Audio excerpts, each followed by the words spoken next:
Shehbaz Sharif party Pakistan ముస్లిం league PML యువజన విభాగ నాయకుడు రెచ్చిపోయాడు. భారత్కు హెచ్చరిక జారీ చేశాడు. బంగ్లాదేశ్పై ఏదైనా దాడి జరిగితే పాకిస్తాన్ సైన్యం క్షిపణులు ప్రతిస్పందిస్తాయి అంటున్నాడు.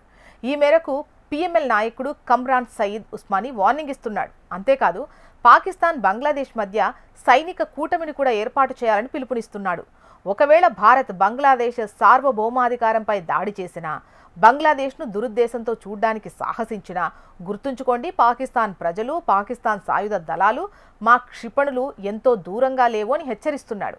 అఖండ భారత్ సిద్ధాంతాన్ని బంగ్లాదేశ్పై రుద్దడానికి జరుగుతున్న ప్రయత్నాలను పాకిస్తాన్ సహించదు అంటున్నాడు. బంగ్లాదేశ్ను భారతదేశ సైద్ధాంతిక ఆధిపత్యంలోకి నెట్టడాన్ని పాకిస్తాన్ అంగీకరించదు. బంగ్లాదేశ్పై దాడి చేసినా, దాని స్వయం ప్రతిపత్తిపై చెడు దృష్టి పెట్టినా పాకిస్తాన్ బలవంతంగా స్పందిస్తుంది అంటున్నాడు. ఇక పాకిస్తాన్ గతంలో భారతదేశాన్ని క్లిష్ట పరిస్థితుల్లోకి నెట్టింది, అవసరమైతే మళ్లీ అలా చేయగలదు అని హెచ్చరిస్తున్నాడు.